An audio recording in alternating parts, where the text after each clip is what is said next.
Y hoy, por la gracia de Dios, hemos llegado al capítulo 2. Y yo quiero decirles que haber llegado al capítulo 2 es un motivo de alegría y regocijo de mi parte. Entre otras cosas porque este texto que vamos a exponer el día de hoy fue el primer texto que yo prediqué cuando estuve en Brasil. Nunca se me olvida. Fue un 20 de junio de 2021. Habíamos comenzado una serie de exposiciones en Filipenses y ese domingo era el último domingo de ese semestre. Y desde 2 meses atrás me habían dicho: seguro vas a predicar Filipenses 2. Fue del 1 al 5, pero como no podía dejar por fuera el resto de los versículos para proceder al contexto pasado, tuve el privilegio de exponer. Fue muy gracioso, les comento, en que prediqué 45 minutos y después que terminé le dije a los hermanos, un auditorio con aproximadamente 100 personas, les dije: hermanos, no logro pronunciar una palabra más en portugués. Vamos a hablar, pero yo voy a hablar en español. Entonces, llegar acá me recuerda un poco de lo que viví en el seminario, en Brasil, y también la fidelidad del Señor. Para mí era imposible, lo logré con gracia de Dios. Así que es suma alegría para mí saber que hablo de nuevo Filipenses 2, esta vez en español, sabiendo que puedo predicar 2 horas, pero no lo voy a hacer para no tener que pagar más. Pero qué bueno que estamos acá y podemos ser edificados por su palabra. Amén. Filipenses capítulo 2 dice así: por tanto, si hay algún estímulo en Cristo, si algún consuelo de amor, si alguna comunión del Espíritu, si algún afecto y compasión, hagan completo mi gozo, siendo del mismo sentir, conservando el mismo amor, unidos en espíritu, dedicados a un mismo propósito. No hagan nada por egoísmo o por vanagloria, sino que con actitud humilde, cada uno de ustedes considera al otro como más importante que a sí mismo. No buscando cada uno sus propios intereses, sino más bien los intereses de los demás. Haya pues en ustedes esta actitud que hubo también en Cristo Jesús, el cual, cuando existía en forma de Dios, no consideró el ser igual a Dios como algo a que aferrarse, sino que se despojó a sí mismo, tomando forma de siervo y haciéndose semejante a los hombres, y hallándose en forma de hombre, se humilló a sí mismo, haciéndose obediente hasta la muerte y muerte de cruz. Por lo cual Dios también lo exaltó hasta lo sumo y le confirió el nombre que es sobre todo nombre, para que en el nombre de Jesús se doble toda rodilla de los que están en el cielo, en la tierra y debajo de la tierra, y toda lengua confiese que Jesús es el Señor, para la gloria de Dios Padre. Mi gente, ¿qué se les viene a la mente a ustedes cuando ustedes piensan en un equipo de cualquier deporte? Ya sea de fútbol, ya sea de béisbol, ya sea de básquet, ya sea de softball, ya sea de lo que sea. ¿Qué les viene a la mente cuando ustedes piensan en un equipo de cualquier deporte? Bueno, podemos pensar un sinnúmero de cosas que nos vienen a la mente cuando pensamos en un equipo de cualquier deporte, de la índole que sea. Pero yo creo que todos deberíamos concordar con que cuando vemos un equipo, sin importar el deporte, necesitamos pensar en unidad, ya que todos los equipos, sin importar el deporte, antes, durante y después de cada juego, de cada partido, necesita perseverar en unidad. Si un equipo, ya sea de básquet, de fútbol, de béisbol, quiere lograr los objetivos que se han propuesto en una temporada, ese equipo necesita pensar en unidad con carácter de urgencia y necesita tomar con seriedad el tema de la unidad. Porque un equipo, sin importar el deporte, separado, no va a lograr los objetivos. Imagínense el equipo de Panamá, donde los defensas dicen así: no, yo no, es mi trabajo es este, allá los delanteros. Imagínense los delanteros, mi trabajo es este, allá los defensas. Imagínense los mediocampistas, mi trabajo es este, allá los demás. Imagínense al portero. No pueden pensar de esa manera. Imagínense un pitcher que lanza la bola y dice que pase lo que sea que tenga que pasar. Yo tengo nada que ver con mi tarea es lanzar la bola. No va a funcionar. Los objetivos no se van a alcanzar. Bueno, mi gente, esta ilustración a manera de introducción para decirles que de la misma manera tiene que pasar con nosotros como iglesia. Si nosotros queremos alcanzar los objetivos, si nosotros queremos cumplir con la misión que el Señor nos ha dado, necesitamos pensar con carácter de urgencia en el tema de la unidad. Es por eso que el pasaje que vamos a considerar el día de hoy es sumamente importante. Porque en este pasaje nosotros aprendemos sobre el tema de la unidad. Y Pablo, según este pasaje, nos ayuda a responder 3 preguntas básicas acerca de la unidad. Y la idea es que respondiendo a estas tres preguntas, con base en el texto bíblico, nosotros salgamos de acá con un entendimiento mucho más claro acerca de qué se trata la unidad de la iglesia. Las preguntas que el apóstol Pablo nos ayuda a responder son las siguientes. Primero, ¿cuál debe ser nuestra motivación para perseverar en unidad? ¿Cómo debe ser la búsqueda de la unidad en la práctica? Y la tercera pregunta es, ¿cuál es nuestro modelo a seguir para poder perseverar en unidad? Y el objetivo de Pablo acá, mi gente, es llevarnos a entender que en la medida en la que nosotros recorremos al Evangelio, en esa misma medida nosotros estaremos más capacitados para vivir en unidad. Porque en la medida en la que yo recorro el Evangelio, en esa misma medida yo viviré más como el Señor y por lo tanto yo seré revestido de su humildad, lo que me llevará a perseverar en unidad junto con mis hermanos en Cristo. Pablo, mi gente, él busca mostrarnos acá que la unidad, escuche bien, la verdadera unidad solo es posible bajo el amparo del Evangelio. El Evangelio hace lo que ninguna institución humana puede hacer. Y Pablo busca mostrarnos eso acá a nosotros. De manera que lo que él quiere es que nosotros entendamos que necesitamos ser más parecidos con Jesús si queremos perseverar en unidad. Y para eso, para llevarnos a esos objetivos, como yo les decía, él nos lleva a responder las 3 preguntas que yo ya les hice. De manera que, con base en los versículos 1 al 11, yo quisiera que nosotros respondiéramos esas 3 preguntas que deberían llevarnos a nosotros a tener un mayor entendimiento acerca de qué se trata la unidad de la iglesia y cómo logramos ese objetivo tan importante en nuestras vidas. Niños, miren acá al frente. Miren la imagen tan chévere que me encontré en Google, en el casi omnisciente Google, casi. Unidos en y por el Evangelio es el título del sermón de hoy. Y la idea del sermón de hoy, niños, es llevarnos a entender que toda la iglesia, recuerden que la iglesia no son las paredes, ni el piso, ni las sillas. La iglesia somos nosotros. Este texto busca llevarnos a entender que toda la iglesia necesita estar unida por amor de Cristo, para la gloria de Cristo y para cumplir la misión que Él nos ha dado. Niños, es importante que entendamos todos que si queremos estar unidos como creyentes, necesitamos estar más cerca de Cristo.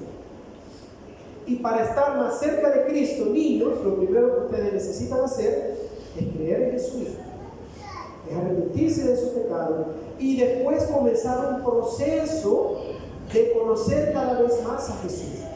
De manera que, mi gente, eso es lo que vamos a ver hoy, unidos en y por el Evangelio. En primer lugar, la primera pregunta que Pablo nos plantea acá para responder es la siguiente: ¿cuál debe ser nuestra motivación para perseverar en unidad?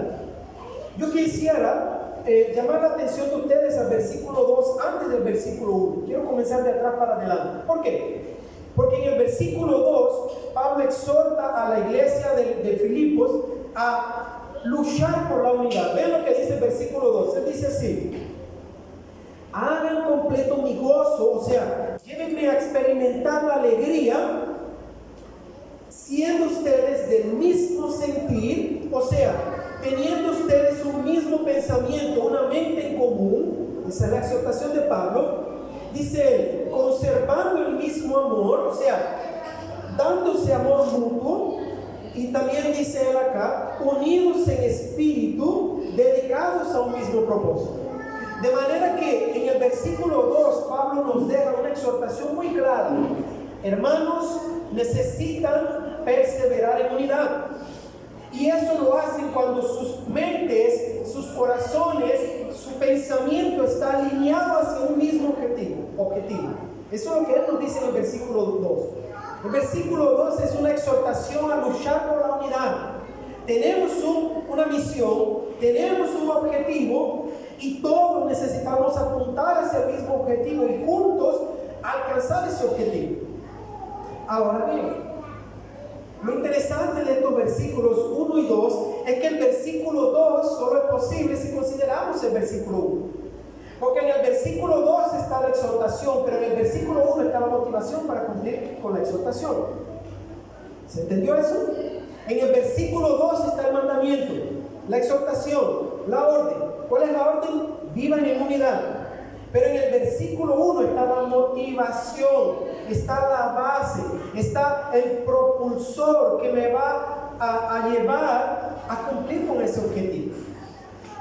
Y el versículo 1, yo he querido plantear algo acá para que nosotros pensemos en el versículo 1. Yo creo que el versículo 1, él puede ser entendido de una mejor manera si nosotros abordamos ese versículo 1 como si fueran preguntas retóricas cuyas respuestas son un sí. Y lo explico de la siguiente manera. Veamos el versículo 1 como si fueran preguntas retóricas. Dice así: ¿hay algún estímulo en Cristo? Respuesta: sí lo hay. ¿Hay algún consuelo de amor? ¿Hemos sido consolados por el amor de Cristo? Respuesta categórica: sí. Dice: ¿hay alguna comunión del Espíritu? El Espíritu Santo vino para unirnos a nosotros en un mismo cuerpo, en un mismo pueblo, de manera que tengamos comunión. ¿Respuesta? Sí. Dice: ¿hay algún afecto y compasión? O sea, ¿hay algún tipo de amor que ustedes se dan unos a los otros? ¿Respuesta? Sí lo hay. La otra manera que yo he planteado para entender mejor el versículo 1 es haciendo del versículo 1, agarrando el versículo 1 y haciendo una serie de declaraciones positivas. No colocando el contenido como una posibilidad, sino como un hecho. Por ejemplo, ya que hay algún estímulo en Cristo, ya que hay un consuelo de amor, ya que hay alguna comunión del Espíritu, ya que hay un afecto y compasión, cumplan mi gozo perseverando en unidad. De manera que lo que Pablo está diciéndonos acá, mi gente, es que lo que debe motivarme a mí para perseverar en unidad junto con mis hermanos no es lo que mis hermanos hacen y que a mí me gusta, sino que es lo que juntos somos en Cristo. La motivación de la iglesia para vivir y perseverar en unidad es el amor que Cristo ha derramado sobre todos nosotros al colocarnos en un mismo cuerpo, al colocarnos en una misma familia, al colocarnos en su pueblo, en su iglesia. De manera que en el versículo 1 Pablo nos deja claro: ¿quieren perseverar en unidad? ¿Quieren estar activamente luchando juntos hacia un mismo objetivo? Ustedes necesitan recordar lo que Cristo ya hizo por ustedes. Ustedes necesitan verse a cada uno de ustedes como miembros de un cuerpo que han sido colocados por pura gracia por medio de la fe en Jesús. Por eso es que me gusta plantear el versículo 1 con base a preguntas o con base a afirmaciones, porque algunas versiones traducen una pequeña palabrita en griego, ei, como sí, y da la idea como que ellos no tienen eso, porque sí da la idea como de condicional. Si haces esto, obtendrás aquello. Entonces, la manera en la que la Nueva Biblia de las Américas tradujo este texto puede dar esa idea. Si hay eso, como que se pone en tela de duda. Pero esa pequeña palabrita ei en griego puede ser traducida como ya que. O sea, es algo que existe, es algo que se tiene, es algo concreto.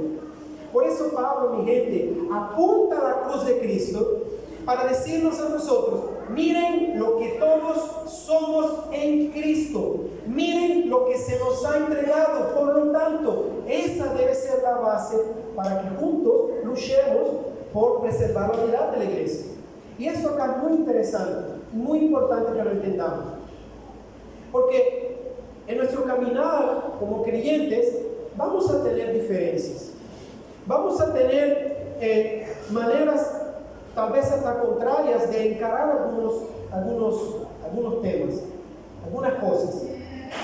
De repente alguien viene y me dice así, vamos a poner un ejemplo muy práctico: ay, a mí no me gusta eso de traer, eso de esa gente cantando y uno cantando con esa gente de fondo. Me parece que mejor el instrumental es suficiente, nosotros nos acoplamos al instrumental. De repente alguien dice así: no, a mí me gusta mejor, si no hay músico, cantar a capela. No hay ningún problema, cada uno puede tener una manera de pensar sobre eso. Ahora, el peligro está en yo agarrar eso como excusa para no unirme con mis hermanos en Cristo y caminar hacia el cumplimiento de la misión de Dios. Ay, no, a mí no me gusta cuando las sillas están así, a mí me gusta cuando están asadas.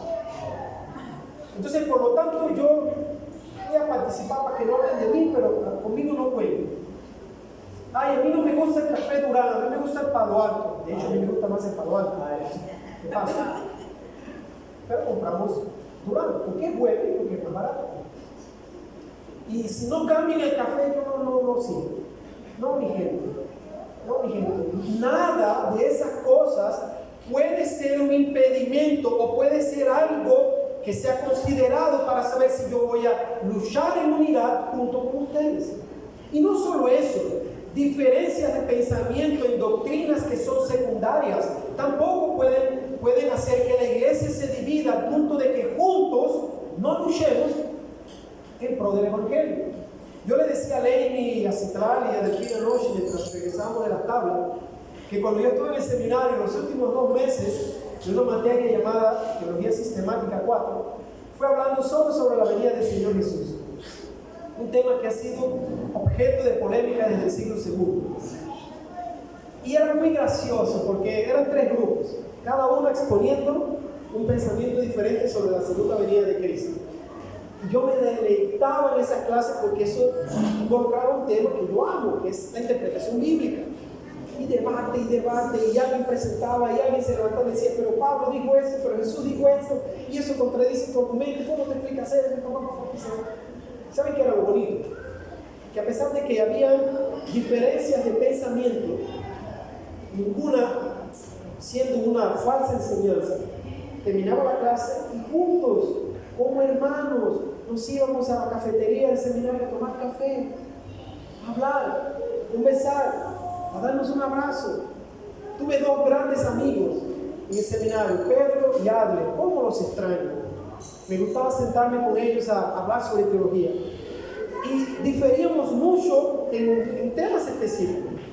Pero para mí era motivo de alegría saber que yo tenía 2 hermanos que me amaban, que oraban por mí, que luchaban junto conmigo y que yo los amaba y buscaba bendecirlos, porque esas diferencias de pensamiento no eran más grandes que aquello que Cristo hizo por nosotros.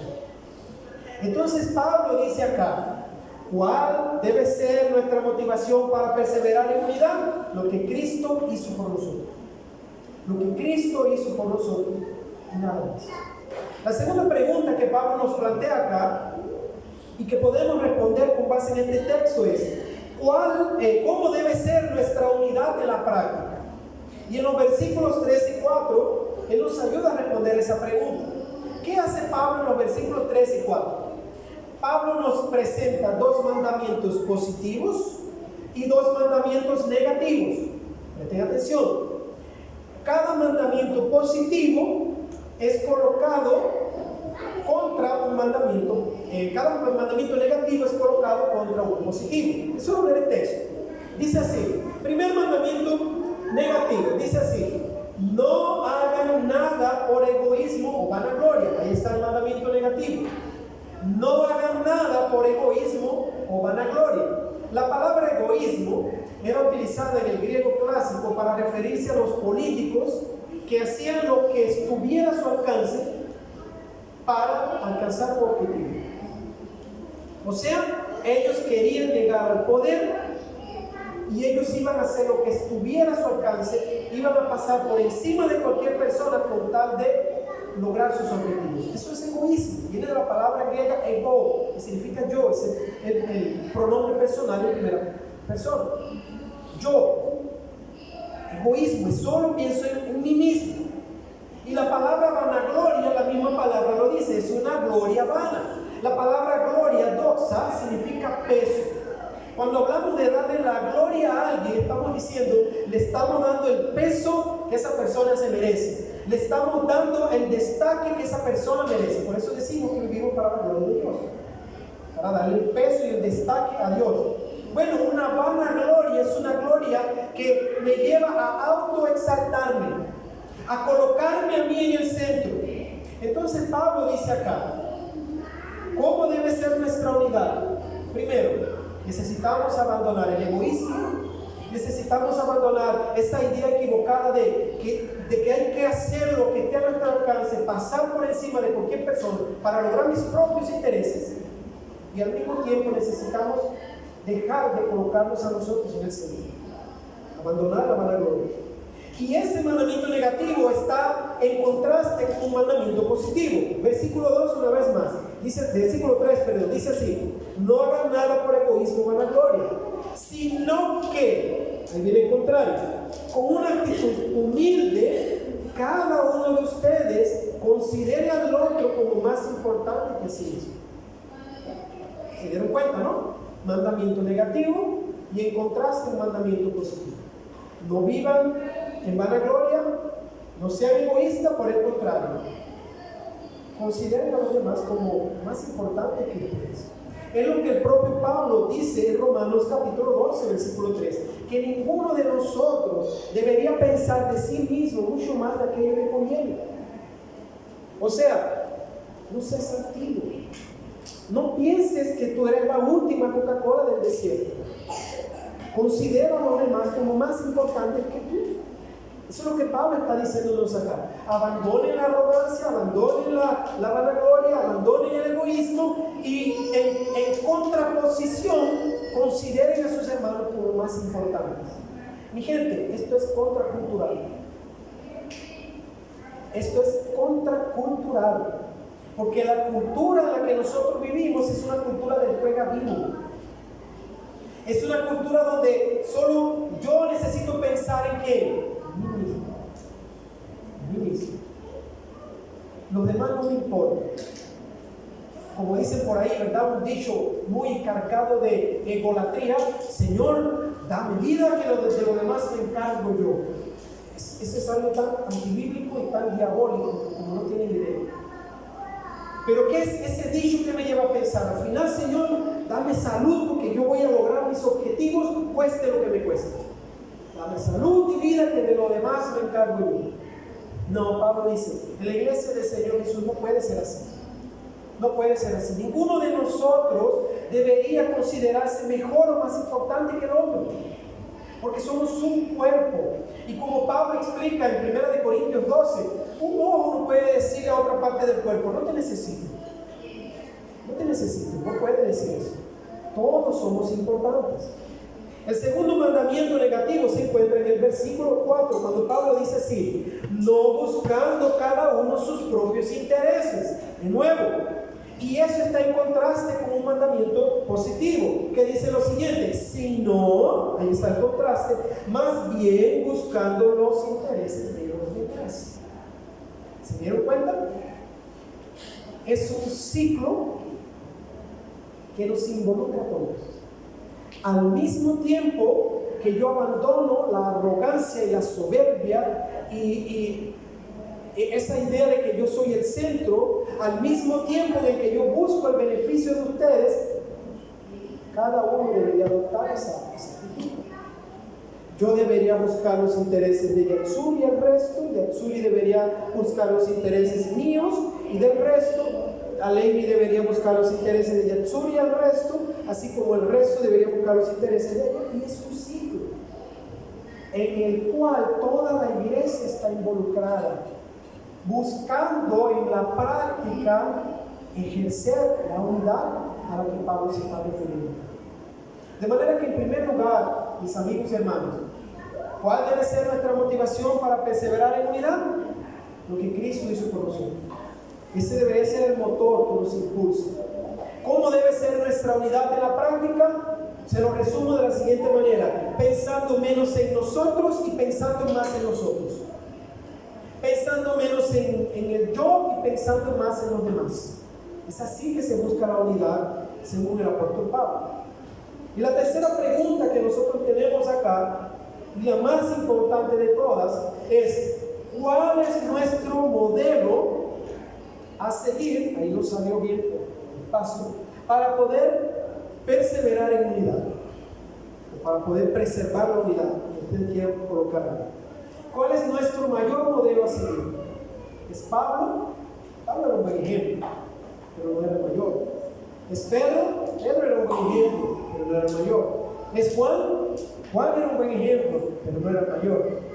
El mayor ejemplo, el ejemplo de los ejemplos, nosotros lo tenemos en Cristo Jesús. ¿Y por qué Pablo apela a eso acá? Porque si nosotros analizamos lo que Pablo ha dicho en el versículo 4, nos vamos a dar cuenta que Pablo quiere que seamos humildes. Pablo quiere que no seamos arrogantes. Pablo quiere que pensemos menos en nosotros y pensemos más en nosotros. Eso es humildad.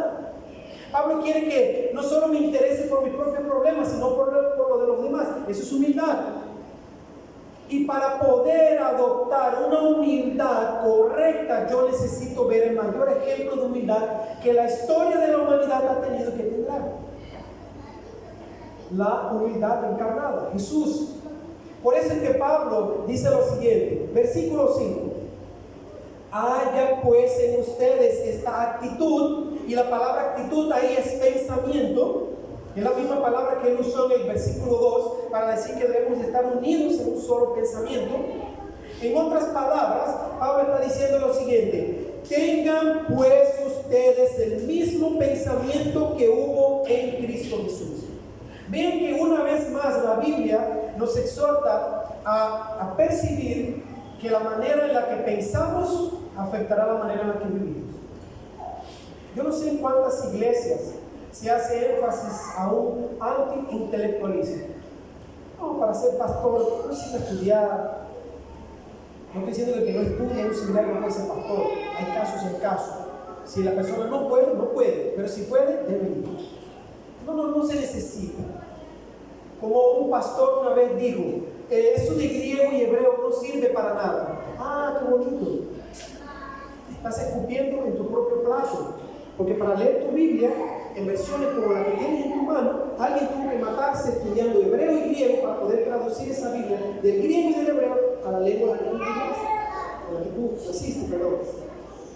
Qué bonito. Te trajeron el plato y lo vomitaste al decir que no necesitas griego y hebreo, pero qué gusto es tener mi Biblia en 50,000 versiones después de que estudiosos se reventaron la cabeza para entender un idioma que ya no existe, que está muerto, para poder traducir la Biblia al idioma de cada país. De manera que Pablo está diciendo acá, mi gente, es importante el conocimiento. El conocimiento no lo es todo, pero es importante. Lo que hay en mi mente y en mi corazón dictará la forma en la que yo viva. ¿Qué dice Pablo en Filipenses capítulo 4, versículo 8? Esa es la misma idea que Pablo plantea en ese versículo. Dice Pablo: por lo demás, hermanos, todo lo que es verdadero, digno, justo, honorable, si hay alguna virtud o algo merece elogio, en esto mediten. O sea, llévense la cabeza de virtudes cristianas. ¿Y de dónde sacamos esas virtudes cristianas? En la Escritura. Y dice, versículo 9 de Filipenses 4: lo que también han aprendido y recibido y oído y visto en mí, esto practiquen. ¿Se dieron cuenta? La manera en la que yo pienso, lo que entra en mi mente, dictará la manera en la que yo vivo. Si mi mente está llena de una filosofía mundana, de una teología en la cual el hombre es el centro, yo voy a vivir de esa manera. Ahora, si yo adquiero la mente de Cristo, si yo voy constantemente a las Escrituras para llenarme de Cristo, como quien yo voy a pensar y por lo tanto como quien yo voy a vivir, como Cristo. Por eso Pablo exhorta a la iglesia de los filipenses y a nosotros: haya pues en ustedes el mismo pensamiento, la misma forma de encarar la vida que hubo en Cristo Jesús. Por eso es que Jesús es nuestro mayor ejemplo. Y en primer lugar, Pablo dice acá: ustedes necesitan adquirir la mente de Cristo, o sea, pensar como Cristo. Esa es la idea de Pablo acá, para que podamos vivir como Cristo vivió, para que podamos tener vida que agrade al Señor Dios. Segundo, Pablo nos presenta acá parte de lo que había en la mente de Cristo, porque Pablo dice así: tengan la misma mentalidad que Cristo. La pregunta sería: Pablo, ¿cómo se ve eso en la práctica? Dice Pablo: haya pues en ustedes la misma actitud como en Cristo. Versículo 6: el cual, aunque existía en forma de Dios, no consideró el ser igual a Dios como algo a que aferrarse. De manera que en estos versículos del 6 al 8 nosotros vemos parte de lo que había en la mente de Cristo y cómo Cristo llevó ese entendimiento suyo a la práctica.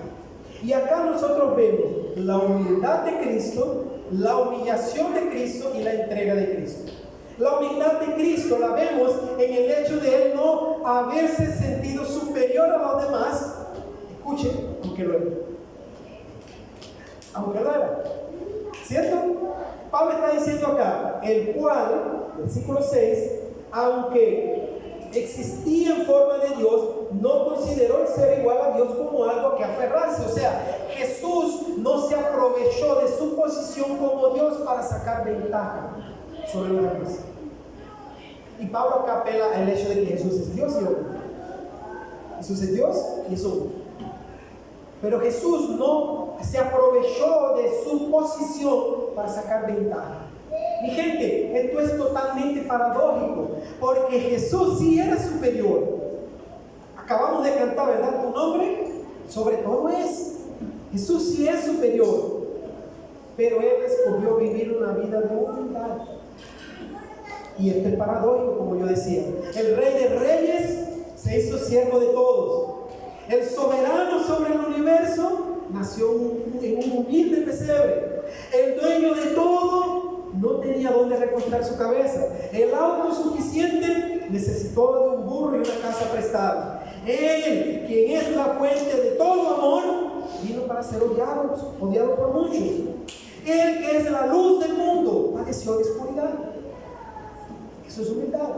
Jesús no sacó provecho de su situación para no cumplir con la misión que se le había dado. ¿Recuerdan cuando Pedro le corta la oreja al siervo del centurión? Recuerden que Pedro no le cortó la oreja al soldado. Pedro le cortó la oreja al siervo del centurión. Está en la Biblia. ¿Ok? Así dice la Biblia, no dice el soldado, dice el siervo del centurión. Cuando Pedro le corta la oreja a este hombre, ¿qué dice Jesús? Pedrito, ¿tú crees que yo no puedo orar al Padre que mande un montón de ángeles que acaben con tu primitivo acá? ¿Qué pasa, Pedro? No es así. Entonces Jesús no sacó provecho de su posición. Él se humilló al punto de someterse a esta realidad a la que nosotros vivimos. Pero no solo eso. Nosotros vemos acá también la humillación de Jesús al abandonar su gloria, el Dios omnisciente, omnipotente, omnipresente, el Dios autosuficiente, el Dios trascendente.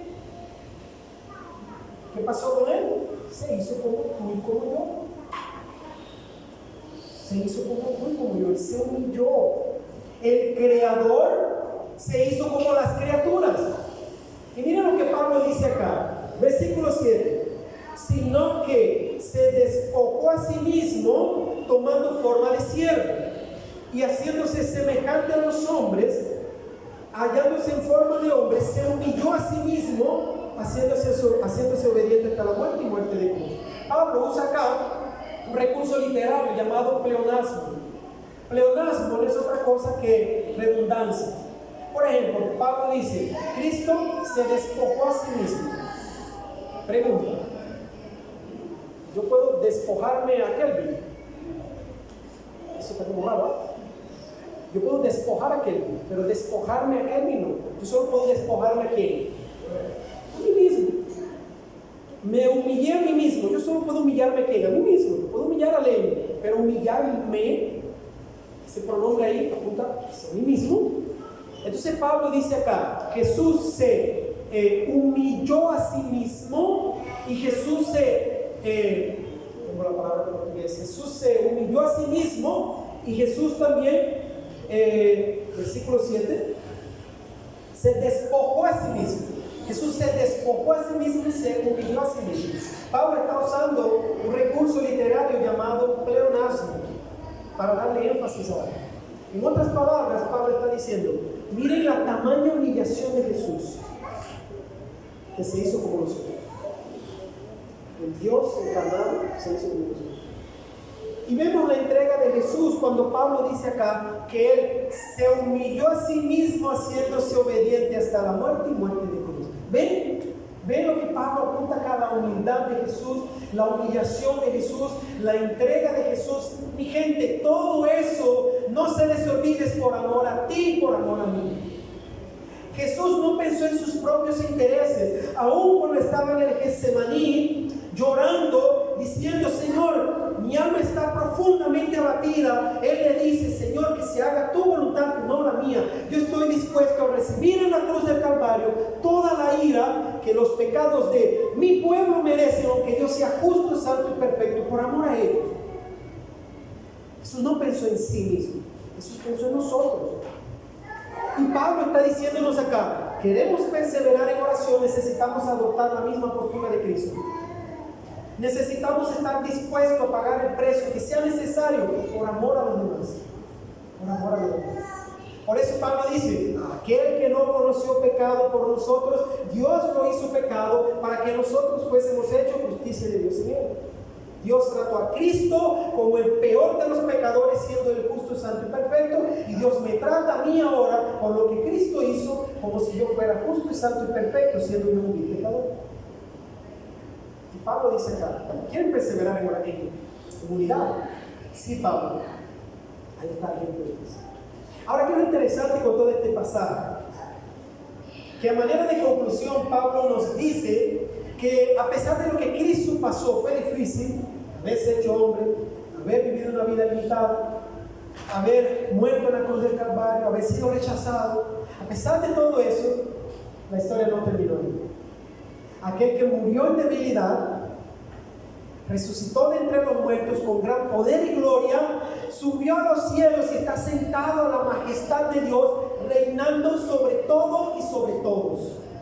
Versículo 9, dice así, por lo cual Dios también lo exaltó hasta lo sumo, o sea, hasta lo más alto que existe, y le confirió el nombre que es sobre todo nombre. Ahora entienden el porqué de las alabanzas de hoy.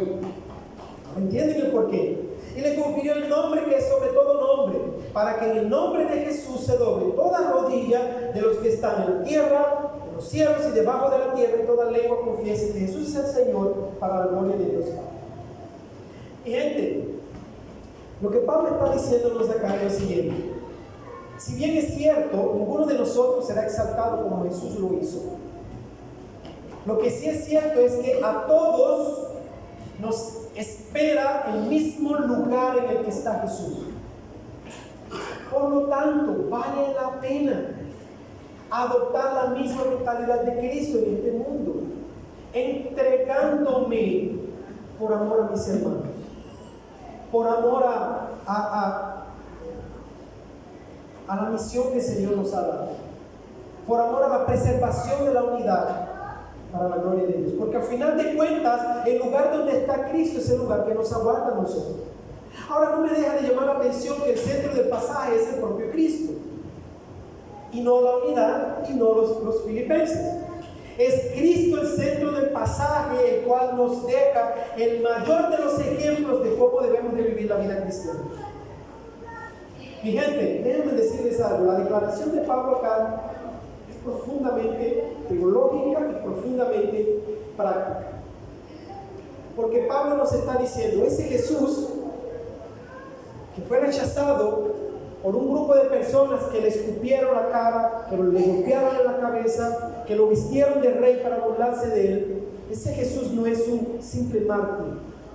Él es el Rey de Reyes y Él está sentado a la diestra del Padre, y un día regresará y todos, escuchen bien, todos, de buena gana o de mala gana, todos, habiendo confiado en Él o no, todos un día tendremos que postrarnos en adoración delante de ese Cristo resucitado, y un día con nuestras bocas, de buena gana o de mala gana, habiendo confiado en Él o no, vamos a tener que decir a una sola voz: Jesús es el Señor, para la gloria de Dios Padre. Te guste o no te guste, lo vas a tener que hacer.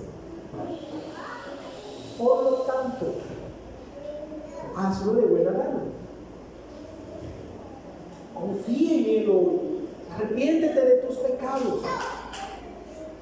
Adopta la humildad a la que Pablo está apelando acá y reconócelo.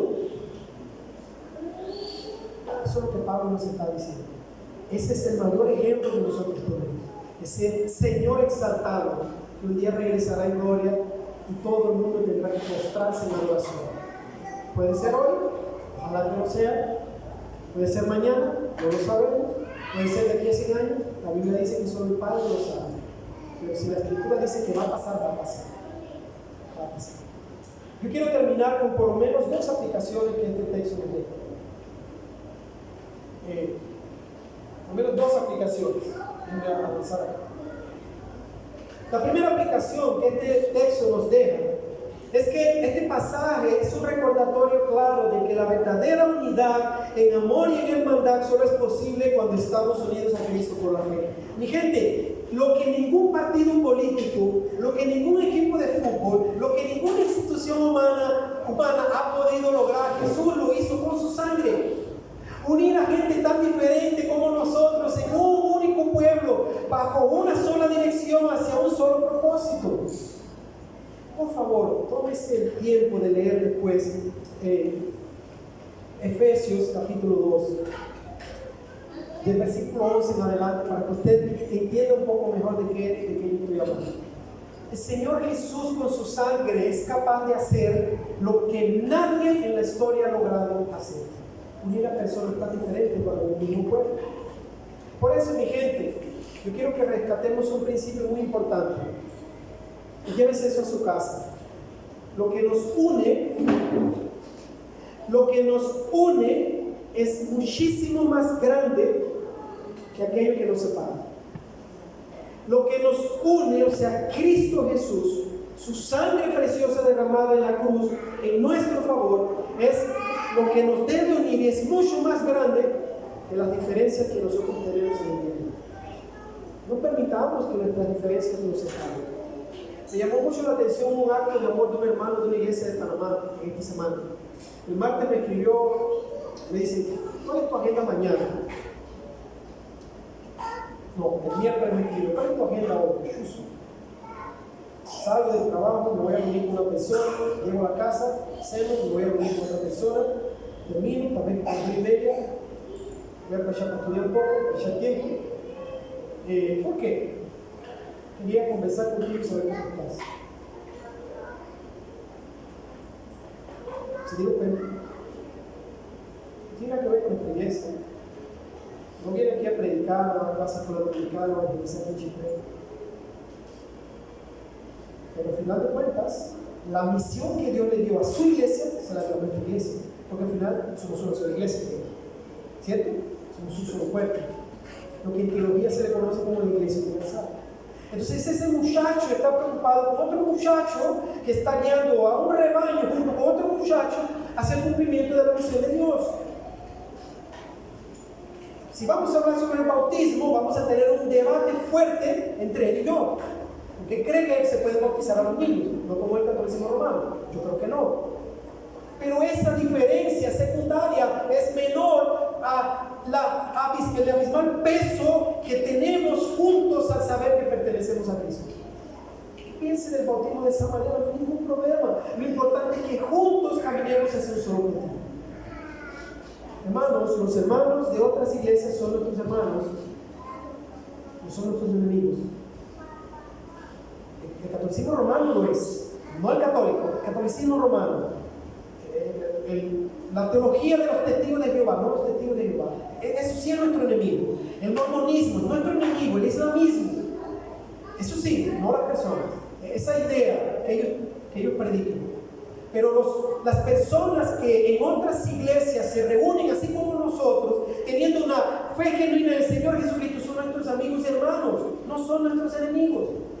Podemos tener diferencias doctrinales, diferencias de pensamiento, diferencias de música, diferencias de liturgia, pero al final de cuentas el Señor nos entregó una única misión. Por eso es que recalco, aquello que nos une es muchísimo más grande que aquello que nos separa. Y la otra aplicación que este texto nos deja es que la búsqueda por perseverar en unidad con mis hermanos solo es posible cuando yo busco ser más como Jesús y menos como Él. Yo no sé cuántas veces yo leí lo siguiente en redes sociales. Aquí estoy, eso de creyentes, aquí estoy, déjame meter un poquito de drama. Aquí estoy yo hoy intentando ser mejor persona.